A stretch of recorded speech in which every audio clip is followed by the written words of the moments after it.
We're going to start this recipe off by preheating our oven to 350 degrees. Then you'll need a medium-sized bowl and some Bisquick. For this recipe, I use 2 cups of Bisquick, and if you want to follow along, we are going to add 2 eggs to this.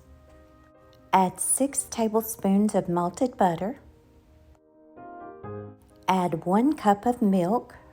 Let's give that a mix. Add 1 teaspoon of baking powder to this. And I get asked this question a lot. Why did you add baking powder to a self-rising flour or a self-rising baking mix? Because they're going to rise because they have baking mix in them. Well, that's not always the case. If your self-rising flour, that baking mix has been sitting for, I think it's about 6 months, it loses its ability to rise. Even your baking powder does. You want to keep fresh baking powder. So there's my answer in case you're wondering. Now we are going to add 2 cups of shredded cheddar cheese, and this is just mild cheddar cheese that I shredded myself. And then we're going to give this a mix. Once you've got this thoroughly mixed, we are just going to add this to a cupcake pan. I've got an old muffin tin here that I love to use. I like it because it's not the size of a mini muffin pan and it's not the size of a cupcake pan. It's kind of somewhere in between. And this recipe is really the only recipe I use it for because it gets my little muffins nice and brown. Now in the oven we go for 15 minutes on 350 degrees.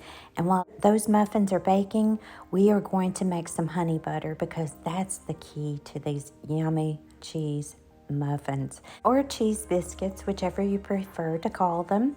I melted 2 tablespoons of butter in the microwave, and I'm going to add 3 teaspoons of honey to this. Then we're just going to give it a really good mix. And voila, 15 minutes later, our cheese muffin biscuits are ready. And we are just going to top those with that honey and that butter and make them all the better.